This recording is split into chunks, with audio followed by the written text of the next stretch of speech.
అనకాపల్లి జిల్లా రాజయ్యపేటలో high tension నెలకొంది. రాజయ్యపేట గ్రామస్తుల ఆందోళన 39వ రోజుకు చేరుకుంది. బల్క్ డ్రగ్ పార్క్ వ్యతిరేక పోరాటం చేస్తున్న మత్స్యకారులకు వైసీపీ నేతలు మద్దతు తెలిపారు. బల్క్ డ్రగ్ పార్క్ వద్దని మత్స్యకారులు నిరసన వ్యక్తం చేస్తున్నారు. ఇక సృష్టి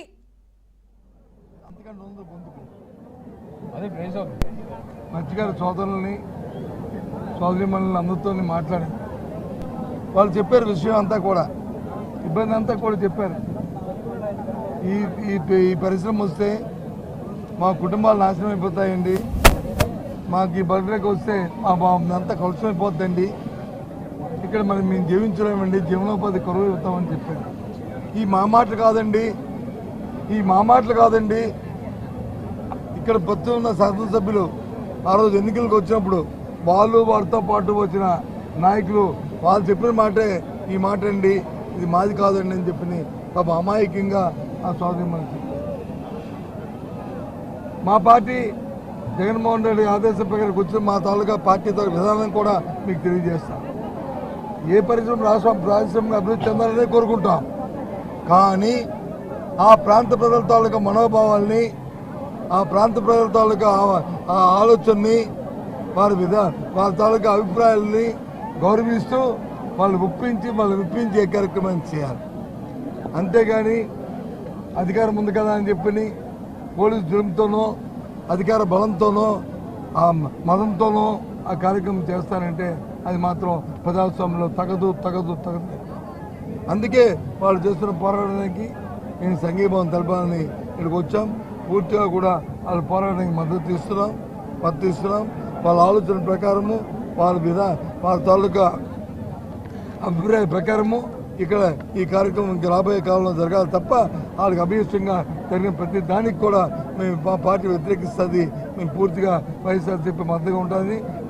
పార్టీ మాటగా మా నాయకుడు జగన్మోహన్ రెడ్డి మాటగా మరి మీ ద్వారా ఈ ప్రాంత ప్రజలకి, ఈ రాష్ట్ర ప్రజలకి తెలియజేస్తారు.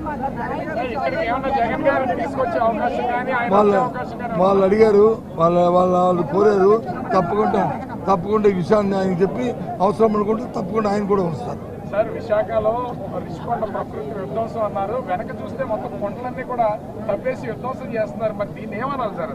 మరి అందుకే ఇక్కడ విషయంలో మేము ప్రభుత్వంకి నిలకడ లేదు. ప్రభుత్వంకి వచ్చి ఎన్నికలప్పుడు ఒక మాట, ఎన్నికల తర్వాత ఒక మాట. దాన్ని బట్టి అర్థమవుతుంది ఏంటంటే ప్రజల తాలూకా సంక్షేమం కానీ, శ్రేయస్సు కానీ, ప్రజల తాలూకా ప్రాణాలు కానీ వాళ్ళకి లెక్కలేదు, పర్యావరణం లెక్కలేదు. వాళ్ళ ఆలోచన అంతా ఒకటే, దోచుకోవడం దాచుకోవడం. ఈ రెండు కార్యక్రమాలు తప్ప ఇంకొక కార్యక్రమం ఈ కార్యక్రమం ఇవాళ అధికారంలో తెలుగుదేశం పార్టీకి చంద్రబాబు నాయుడికి కానీ, ఆ కూటమిలో ఉన్న పెద్దలకు కానీ, వాళ్ళతో ఉన్న తాబేదారులకు కానీ, కింద స్థాయి నాయకులు కానీ అందరిది ఒకటే సింగిల్ పాయింట్ ఇచ్చింది. ఆ నేపథ్యంలోనే ఇవన్నీ జరుగుతున్నాయి. రోడ్లు కానీ, పర్యావరణానికి కానీ, డ్రైనేజీలకు కానీ ఇంతవరకు దేనికి పర్మిషన్ లేదు, కానీ నిర్మాణాలు చాలా వేగంగా జరుగుతున్నాయి. అదే ప్రజాభిప్రాయానికి విలువ లేదనా ఏంటి? ప్రజాభిప్రాయం విలువ లేదు. దురదృష్టం ఇదే. అధికారం ఉన్నప్పుడు ఓ మాట, అధికారం ఉన్నప్పుడు ఓ మాట. నేను చెప్తున్నాను కదే, అదే అడిగితే వీళ్ళ మీద వచ్చి అడిగిన వాళ్ళ మీద వచ్చి ఎదురుదాడి చేయడం అంతే తప్ప ప్రజాస్వామ్యాన్ని గౌరవించాలి, కార్యక్రమం చేయాలన్న ఆలోచన ఇవాళ ఈ ప్రభుత్వానికి లేదు. చిన్న గ్రామానికి 3000 మంది పోలీసులు అవసరం అవుతారు. చిన్న గ్రామం మీరు వాళ్ళని అడిగండి, అవసరమా లేదండి. మీ అందరూ టెర్రరిస్టులు అండి, మీ అందరూ ఇప్పుడు ఈయన మీ అందరం ఒక టెర్రరిస్టులు. మా ఎందుకని అంతమంది ఆంధ్రాకి అవసరం? ఎంతమంది అవసరం? ఆఫ్టర్ ఒకరు సీఏ లేకపోతే సిఏ గారితో పాటు ఒక 2 సబ్ ఇన్స్పెక్టర్లు, లేదు నియోజకవర్గంలో ఉన్న అందరూ ఒక డిఎస్పీ తెలియదు. కానీ ఎంతమంది ఎందుకండి? నేను ఎప్పుడు చూడలేదు. గృహ నిర్బంధం ఎందుకండి? నేను ఎప్పుడు చూడలే. ఎప్పుడైనా చెప్పనండి గత 5 సంవత్సరాలు ఎప్పుడు ఇలాంటి కార్యక్రమాలు జరిగాయని చెప్పి ఎప్పుడైనా ఎందుకు వాళ్ళు ఆపుతాను. మొన్న ఇప్పుడు టీవీలో చూశాను, వచ్చారు ఎవరు ఇక్కడున్న స్థానిక ఎమ్మెల్యే గారు వచ్చి చెప్పారు కదా, నేను వెళ్ళిన మరుక్షణంలో అన్నీ ఆగిపోతాయి, కలెక్టర్ గారు ఆపాలి అని. ఎక్కడ అవుతుంది? అవి కనిపిస్తున్నాయి కదా. అంటే మాటకు విలువ లేదు, లేదు మాటకి ఖాతరు చేయలేదు. మాటకి విలువ లేదా, లేదు మాటని ఖాతరు చేయలేదా? మన విషయం మనం తెలుసుకోవాలి. కూటమి నాయకులు చాలా స్పష్టంగా చెప్తున్నారు, గత ప్రభుత్వంలోనే ఎన్నింటికి పునాదులు లేకపోతే శంకుస్థాపనలు జరిగాయి, ఇప్పుడు వచ్చి ఎట్లా ఏ ఉద్దేశంతో ఇక్కడ మాట్లాడుతున్నారని వాళ్ళు చెప్తున్నారు. కరెక్ట్. ఒకే ఒక మాట చెప్తున్నాను, ఏ ప్రభుత్వాన్ని మా ప్రభుత్వంలో ఇచ్చినా, అంతకుముందు కాంగ్రెస్ ప్రభుత్వం ఇచ్చినా, అంతకుముందు తెలుగుదేశం ప్రభుత్వం ఇచ్చిన జీవనం ఆ కార్యక్రమాన్ని ఆ లోకల్గా పనులు కార్యక్రమాన్ని ప్రారంభించే ముందు ఆ ప్రాంతంలో ఉన్న ప్రజల తాలూకు మనోభావాలు తెలుసుకొని వాళ్ళతో సంప్రదించుకొని వాళ్ళని ఒప్పించి ఆ కార్యక్రమం చేయాలి. లేనప్పుడు దాన్ని ఇంకో దగ్గర మార్చుకోవాలి. లేనప్పుడు దాన్ని ఇప్పుడు ఒక విషయాన్ని అదే చెప్తాను కదా, ఇప్పుడే చెప్తాను కదా, భోగాపురం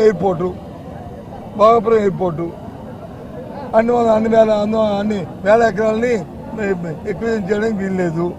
పెద్ద ఉద్యమాలు చేశారు టీడీపీ ప్రభుత్వంలోనూ. మేము వచ్చాం, వాళ్ళందరినీ ఒప్పించాం, వాళ్ళందరినీ క్యాచ్ చేసాం, శంకుస్థాపన చేసాం. ఇంకా వచ్చే సంవత్సరంలో ప్రారంభించబోతున్నాం. దాన్ని ఒప్పించాం. మన పక్కన ఉన్న ఎస్సీ జెడ్ ఏది మన అచ్చాపన ఎస్సీ జెడ్ దాన్ని 8,000 ఎకరాలు చేసాం అక్కడ. అది ఆ ప్రజలందరూ ఒప్పించాం, ఆ ప్రజలకి అవకాశాలు కల్పించాం, వాళ్ళని మెప్పించాం, ఆ కార్యక్రమం చేస్తాం. ఆ పక్కన ఉన్న మరి రామ్కి ఫార్మాసిటీ ఒప్పించాం, చేసాం. రణసందలో ఉన్న ఎస్ఐ ఇది లేదా బొబ్బుల్లో గ్రోత్ సెంటరు ఇవన్నీ చేసాం కదా.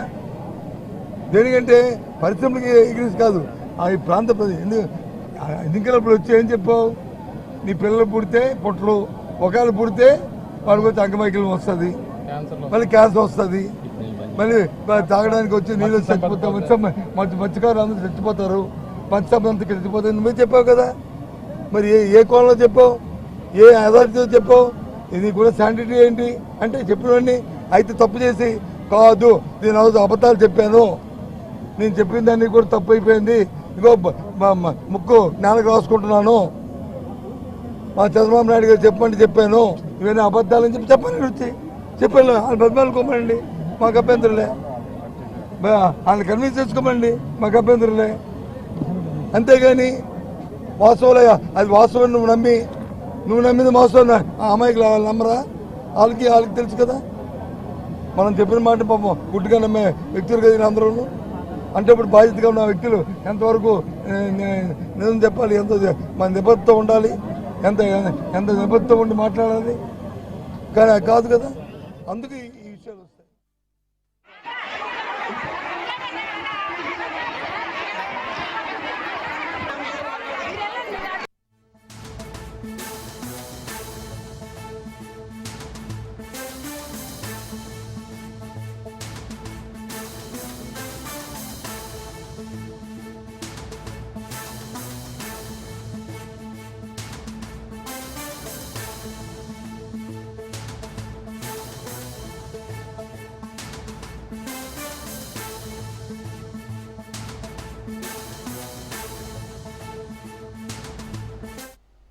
బ్రేకింగ్ న్యూస్ చూస్తున్నాం. సృష్టి ఫర్టిలిటీ కేసులో ఈడీ దర్యాప్తు వేగవంతం చేసింది.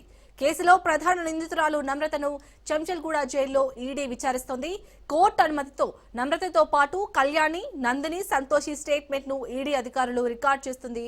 ఈ నెల 28 వరకు కోర్టు విచారణకు అనుమతి ఇచ్చింది.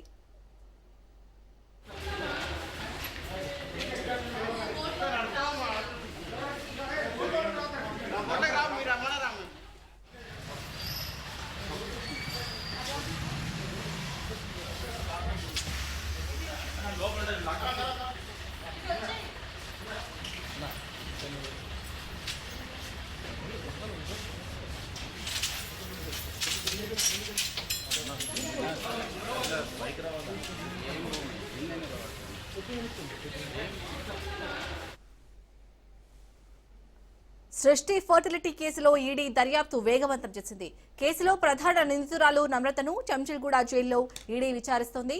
కోర్టు అనుమతితో నమ్రతతో పాటు కళ్యాణి, నందిని, సంతోషి స్టేట్మెంట్లను ఈడీ అధికారులు రికార్డు చేస్తుంది. ఈ నెల 28 వరకు కోర్టు విచారణకు అనుమతిచ్చింది.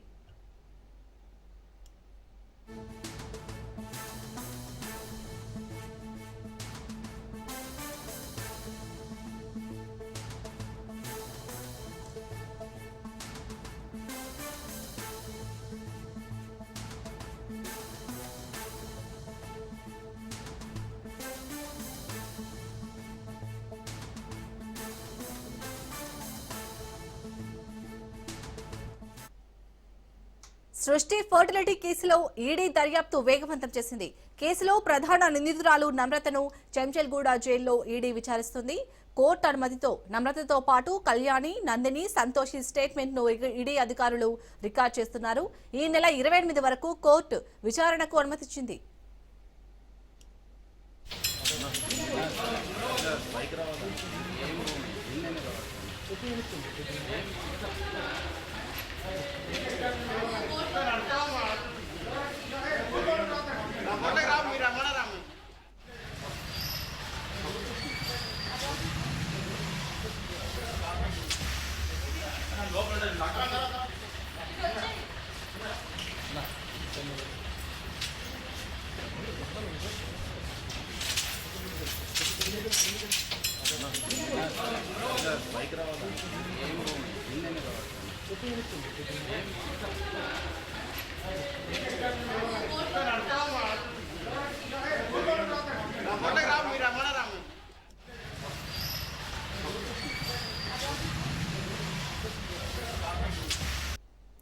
బాంఛన్ కాళ్లు మొక్కుతా పెన్షన్ ఇంపించండి సార్ అంటూ ఎమ్మెల్యే కోరం కనకయ్య కాళ్లు మొక్కి వేడుకుంది ఓ దివ్యాంగురాలు. మహబూబాబాద్ జిల్లా బయ్యారం మండలం రాయకుంటకు చెందిన ఓ దివ్యాంగురాలు తోట మంజుల పుట్టుకతో చెవుడు మూగ. మంజుల భర్త 2 ఏళ్ల క్రితం గుండెపోటుతో మృతి చెందాడు. కుటుంబ పెద్ద దిక్కు ఎవరూ లేకపోవడంతో పోషణ భారంగా మారిందని, 2 ఏళ్ల నుంచి పెన్షన్ కోసం తిరుగుతున్నా ఇవ్వడం లేదంటూ ఆవేదన వ్యక్తం చేసింది.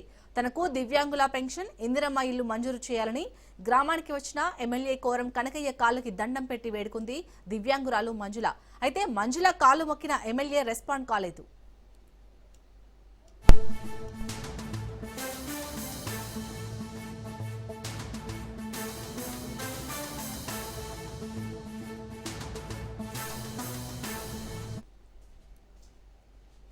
బాంఛన్ కాళ్లు మొక్కుతా పెన్షన్ ఇప్పించండి సార్ అంటూ ఎమ్మెల్యే కోరం కనకయ్య కాళ్లు మొక్కి వేడుకుంది ఓ దివ్యాంగురాలు.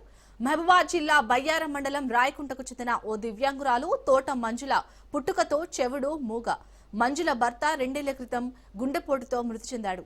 కుటుంబ పెద్ద దిక్కు ఎవరూ లేకపోవడంతో పోషణ భారంగా మారిందని, 2 ఏళ్ల నుంచి పెన్షన్ కోసం తిరుగుతున్నా ఇవ్వడం లేదంటూ ఆవేదన వ్యక్తం చేసింది. తనకు దివ్యాంగుల పెన్షన్, ఇందిరమ్మ ఇల్లు మంజూరు చేయాలని గ్రామానికి వచ్చిన ఎమ్మెల్యే కోరం కనకయ్య కాళ్ళకి దండం పెట్టి వేడుకుంది దివ్యాంగురాలు మంజుల. అయితే మంజుల కాళ్లు మొక్కిన ఎమ్మెల్యే రెస్పాండ్ కాలేదు.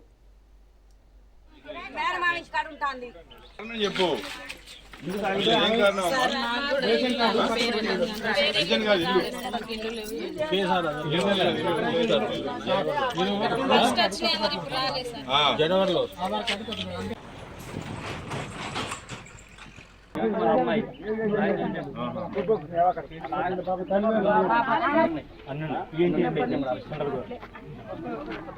అన్ని పెట్టినా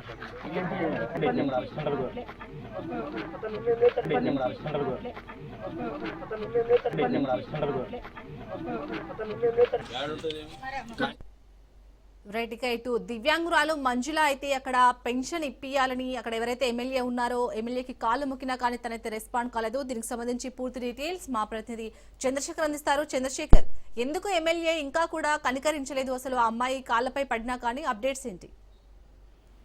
శాలిని, మహబూబాబాద్ జిల్లా బయ్యారం మండలం రాయకుంటకు చెందిన మన మంజుల, తను 29 సంవత్సరాలు, పుట్టుకతోనే చెవుడు మూగ. తనకు ఒక అమ్మాయి కూడా ఉంది.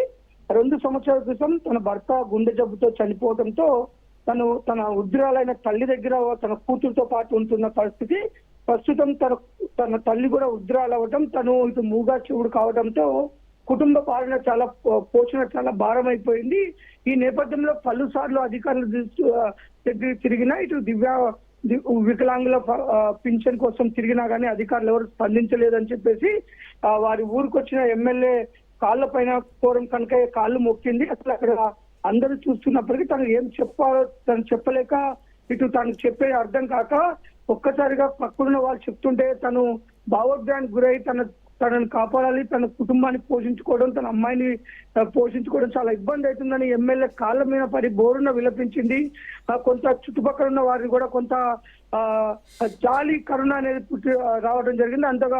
అంతగా తను కాళ్ళ మీద పడి బోరున విలపించడంతో ఇటు అక్కడ ఉన్న ఎమ్మెల్యే అధికారులకు కొంత చెప్పడం జరిగింది. కానీ తన పట్ల ఎమ్మెల్యే వ్యవహరించిన తీరు కూడా చాలా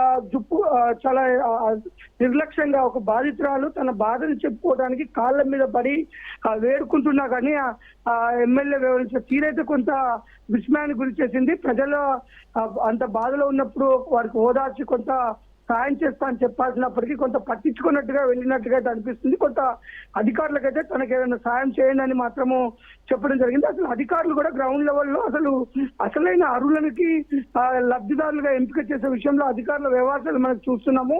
ఇటు పుట్టు మూగా చెవుడైన ఈమెకి అధికారుల చుట్టూ తిరిగినా కానీ ఈమెకి పింఛన్ ఇవ్వకపోవడము చూసి అధికారుల నిర్లక్ష్యం కూడా కొట్టొచ్చినట్టు కనపడుతుంది. ఇప్పటికైనా అధికారుల వ్యవహారాలు కూడా మారాలి. అధికారులు నిజమైన అర్హులకి లబ్ధిదారులకి ప్రభుత్వ పథకాలు అందే విధంగా వ్యవహరించాలి. ముఖ్యంగా ఆ మంజులకు మాత్రం ఇటు ప్రభుత్వం సాయం చేసి ఆదుకోవాలని చెప్పేసి అయితే ఇటు ఆ గ్రామస్తులు కూడా వేడుకుంటున్నారు. Shalini. Right, thank you Chandrasekhar.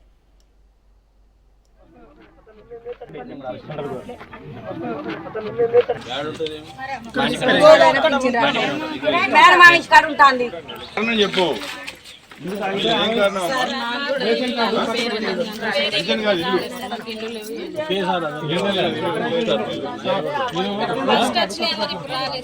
జనవరిలో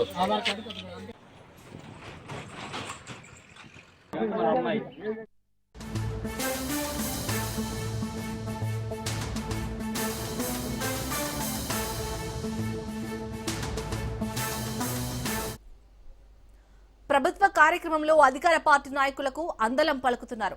వాళ్ళు ఎమ్మెల్యే కాదు, ఎంపీ కాదు, ఎంపీటీసీ, జెడ్పీటీసీ అంతకన్నా కాదు, వార్డు మెంబర్ అస్సలు కాదు. మహబూబాబాద్ జిల్లా బయ్యారంలోని నామాలపాడు వద్ద 11 kV విద్యుత్ లైన్ ఏర్పాటుకు ఎమ్మెల్యే కోరం కనకయ్య శంకుస్థాపన చేశారు. ఈ సందర్భంగా ఏర్పాటు చేసిన సభలో అధికారులు కాంగ్రెస్ నాయకులను వేదికపైకి ఆహ్వానించి కూర్చోబెట్టడం విస్మయానికి గురిచేసింది. ఏ ప్రోటోకాల్ ప్రకారం వాళ్ళను స్టేజ్ ఎక్కించారని, కేవలం అధికార పార్టీ నాయకులు అయినంత మాత్రాన స్టేజ్ ఎలా ఎక్కిస్తారని పలువురు విస్మయం వ్యక్తం చేశారు.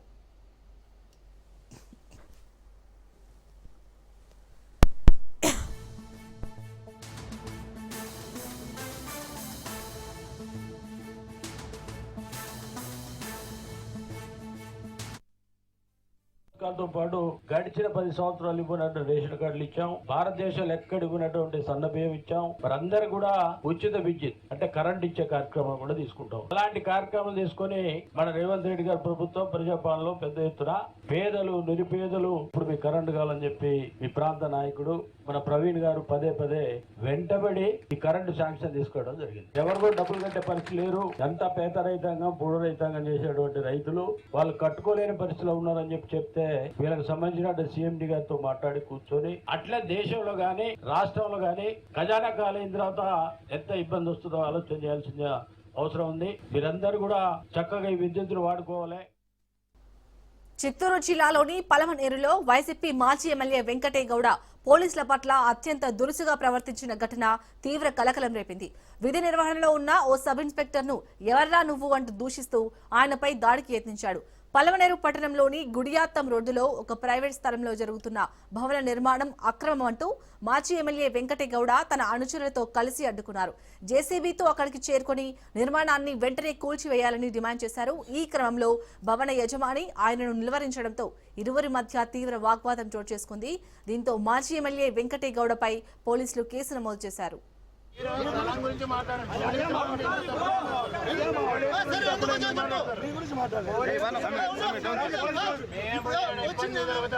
ఫోన్ చేశారు, డైలెండెడ్ వచ్చినాము. అది అందరికీ చెప్పాల్సిన పని లేదు. పోలీసుల గురించి మాట్లాడిన పని లేదు. స్థలం గురించి మాట్లాడదాం, దాని గురించి మాత్రం మాట్లాడితే బాగుంటుంది. పోలీసులు పట్టించుకోలేదంటే ఈయన తప్పుడు కేసులు కట్టమని నేను పంజాబ్ ఉన్నాడు చెప్పినాడు. నేను ఒక కేసు కూడా కట్టలేదు.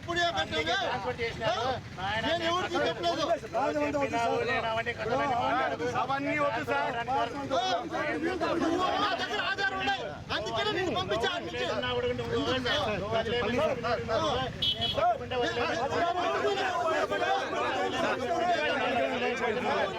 పలాంనేరులో బాగానే ఉంది.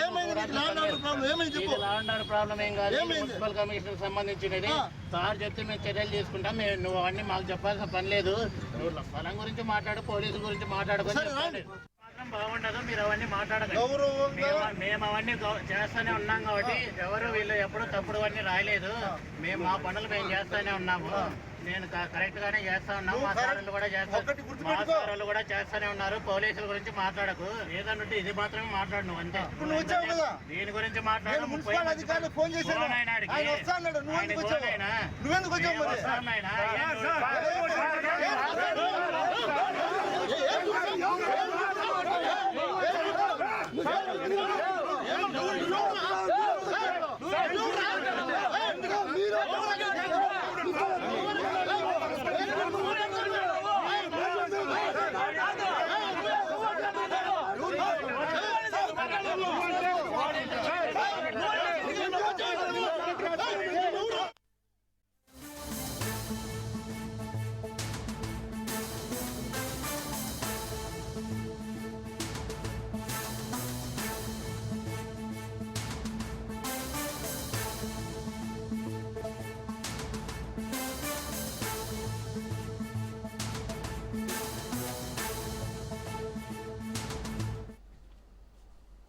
కాంగ్రెస్ ప్రభుత్వంలో మద్యం పాలసీ చిచ్చు రేపుతోంది. మద్యం పాలసీ నియంత్రణలో ఉండాలని మునుగోడు ఎమ్మెల్యే రాజగోపాల్ రెడ్డి స్పష్టం చేస్తున్నారు. సాయంత్రం 4 గంటల నుండి రాత్రి 9 గంటల వరకు వైన్ షాపులకు సమయం కేటాయించాలని, ప్రభుత్వానికి ప్రజా ఆరోగ్యమే ముఖ్యంగా ఉండాలని రాజగోపాల్ రెడ్డి గుర్తు చేస్తున్నారు. కాంగ్రెస్ మేనిఫెస్టోలో బెల్ట్ షాపులు లేకుండా చేస్తామని హామీ ఇచ్చామని, అందుకు అనుగుణంగానే మద్యం పాలసీ ఉండాలని రాజగోపాల్ రెడ్డి అంటున్నారు. మునుగోడు నియోజకవర్గంలో ఎవరు మద్యం దుకాణాలు దక్కించుకున్నా సాయంత్రం 4 గంటల వైన్ షాపులు ఓపెన్ చేసి రాత్రి 9 గంటలకు బంద్ చేయాలని రాజగోపాల్ రెడ్డి స్పష్టం చేస్తున్నారు. అయితే మునుగోడుకు ఒక పాలసీ, రాష్ట్రానికి మరో పాలసీ ఉండదని ప్రభుత్వం స్పష్టం చేస్తుంది.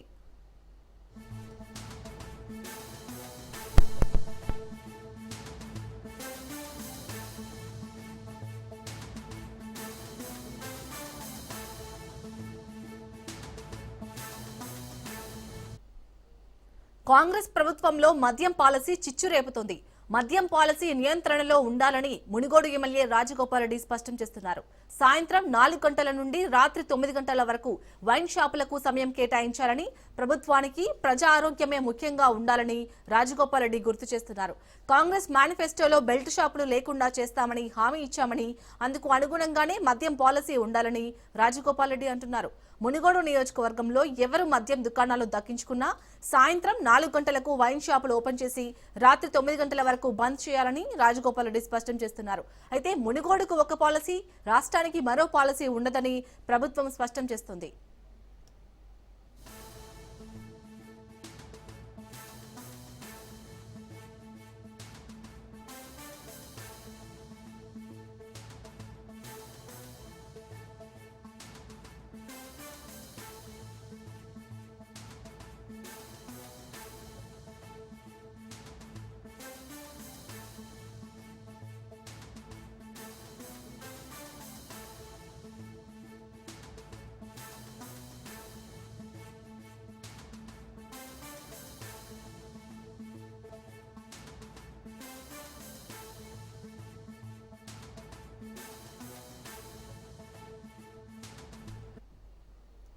రైట్, ఇక కాంగ్రెస్ ప్రభుత్వంలో అయితే మద్యం పాలసీ చిచ్చు పెడుతుంది.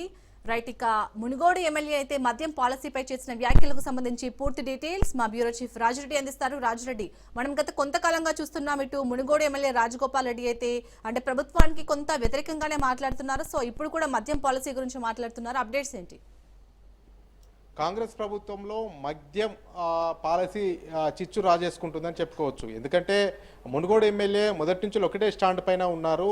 కాంగ్రెస్ ప్రభుత్వం మేనిఫెస్టోలో కూడా పొందుపరిచింది, ఎన్నికల ముందు మేనిఫెస్టోలో కూడా పొందుపరిచిన ప్రకారమే కాంగ్రెస్ ప్రభుత్వం ముందుకు నడుచుకోవాలి, ఎక్కడ కూడా బెల్ట్ షాపులు ఉండకూడదు అనేది కూడా కాంగ్రెస్ మేనిఫెస్టోలో రూపొందించారు. అంతేకాకుండా బెల్ట్ షాపులను లేకుండా చేస్తామని కాంగ్రెస్ మేనిఫెస్టోలో ఉంది. అదేవిధంగా ముందుకు నడుచుకోవాలనేది కూడా కోమటిరెడ్డి రాజగోపాల్ రెడ్డి చెప్తున్నటువంటి పరిస్థితి అయితే కనబడుతుంది. మొత్తానికి చూసుకున్నట్టయితే మునుగోడు నియోజకవర్గంలో మద్యం టెండర్లు ఎవరు వేసినా కానీ సాయంత్రం 4 గంటల నుంచి రాత్రి 9 గంటల వరకే వైన్ షాపులు ఓపెన్ చేయాలి. అది కూడా ఊరుకు దూరంగా, ఇండ్లకు దూరంగా ఉండేటువంటి ప్రాంతంలోనే మద్యం షాపులు పెట్టాలి. ఎక్కడ కూడా సిట్టింగ్ కూడా మద్యం షాపులో పెట్టకూడదు అనేది కూడా రూల్స్ పెట్టారు. ఇలాంటి రూల్స్ ఉన్న వాళ్ళే మద్యం షాపులు ఇండ్లకు దూరంగా నడిపే వాళ్ళే మద్యం టెండర్లో పాల్గొనాలి అనేది కూడా రాజగోపాల్ రెడ్డి చెప్తున్నాడు మొదటి నుంచి. ఎందుకు అంటే ప్రజా ఆరోగ్యమే ఇంపార్టెన్స్ ఇస్తా, ప్రజా ఆరోగ్యమే ప్రాధాన్యత ఇస్తా. ముఖ్యంగా మునుగోడు నియోజకవర్గంలో పర్యటించే టైంలో చాలామంది యువత మద్యానికి బానిసై ఆరోగ్య పరిస్థితి బాగలేకుండా ఉంటున్నారు. అంతేకాకుండా చాలామంది అనారోగ్య బారిన పడి చాలామంది చనిపోయినటువంటి పరిస్థితి ఉంది. అదేవిధంగా ముఖ్యంగా యంగ్ మహిళలు కూడా చాలామంది వితంతువులైనటువంటి పరిస్థితి ఉంది. అంటే మొత్తానికి ఈ ఒక మద్యానికి బానిసై అనారోగ్య పాలై చాలామంది మరణించడం వల్ల చాలామంది మహిళలు కూడా యంగ్ ఏజ్లోనే వితంతువులయ్యారు. వీటన్నిటిని కూడా నేను చూసినటువంటి నేపథ్యంలోనే మద్యం పాలసీ పైన నేను మాట్లాడుతున్నాను. మద్యం పాలసీ మునుగోడులో ఎవరైనా టెండర్లో పాల్గొంటే సాయంత్రం 4 గంటల నుంచి రాత్రి 9 గంటల వరకు నడిపించాలి. ఇండ్లకు దూరంగానే మద్యం వైన్ షాపులు నిర్వహించాలి, ఎక్కడ కూడా సిట్టింగ్ ఉండకూడదు అనేది కూడా ఆయన కండిషన్. అయితే ప్రభుత్వం మాత్రము వేరే రకంగా స్పందిస్తుంది. మద్యం పాలసీ అనేది రాష్ట్ర వ్యాప్తంగా ఒకేలాగా ఉంటుంది. మునుగోడులో ఒక రకంగా, ఇంకో నియోజకవర్గంలో ఇంకో రకంగా ఉండదు అనేది కూడా చెప్తున్నటువంటి పరిస్థితి. అయితే మద్యం పాలసీ 2014లో చూసుకుంటే 4,500 కోట్ల ఆదాయం ఉంటే ఇప్పుడు 45,000 కోట్ల ఆదాయం ఉంది. అసలు మద్యం పాలసీ వల్ల ప్రజల ఆరోగ్యం బాగుండాలి కానీ ప్రభుత్వ ఆదాయం పెంచుకోవడానికి, ప్రభుత్వ ఖజానా పెంచుకోకుండా ఉండకూడదు అనేది కూడా కోమటిరెడ్డి రాజగోపాల్ రెడ్డి వాదన. ఇప్పుడు అసలు మంత్రి పదవి ఇవ్వట్లేదు అనేది విమర్శలు చేస్తున్నారు నా పైన. మంత్రి పదవి ఇవ్వట్లేదనే ఉద్దేశంతోనే ఇలాంటి విమర్శలు రాజగోపాల్ రెడ్డి చేస్తున్నారనే విమర్శలు వస్తున్నా రాజగోపాల్ రెడ్డి మాత్రం ఎక్కడ కూడా నాకు మంత్రి పదవి కేవలం హైకమాండ్ ఇస్తా అంది, మంత్రి పదవి హామీ ఇచ్చింది కాంగ్రెస్ జాతీయ నాయకత్వము. కానీ ఆ హామీని నిలబెట్టుకుంటుంది, లేకపోతే లేదు. నా ఎమ్మెల్యే పదవి పైన పర్లేదు కానీ మద్యం పాలసీ పైన వెనక్కి తగ్గను. మద్యం పాలసీ అనేది నియంత్రణ ఉండాలి. మద్యపాన నిషేధం చేయమని చెప్పట్లేదు కానీ మద్యపాన నియంత్రణ ఉండాలి. అందులో భాగంగానే సాయంత్రం 4 గంటల నుంచి రాత్రి 9 గంటల వరకు పెట్టుకోవాలి అని చెప్తున్నాను. ముఖ్యంగా నాకు మునుగోడు ప్రజల ఆరోగ్యం ముఖ్యం. అదేవిధంగా ప్రభుత్వానికి ఆర్థికంగా ఆదాయం పెంచుకోవాలని చూస్తే నాకేమో ప్రజల ఆరోగ్యం ముఖ్యం అనేది కూడా రాజగోపాల్ రెడ్డి వాదన వినిపిస్తుంది. మరి రానున్న రోజుల్లో ఈ మద్యం పాలసీ ఇంకా ఎన్ని చుట్టూ తిరగబోతుంది, ఏ రకంగా ముందుకెళ్ళబోతుంది అనేది కూడా ఆసక్తి నెలకొంది. ఓవైపు ప్రభుత్వంలోనే సొంత పార్టీ ఎమ్మెల్యేనే మనకు ఆదాయ వనరు కన్నా ప్రజల ఆరోగ్యం ముఖ్యమంటున్నారు. మరి ప్రభుత్వం ఏ రకంగా ముందుకెళ్ళబోతుంది అనేది కూడా ఆసక్తిగా మారబోతుంది. Shalini. Right, thank you Raja Reddy.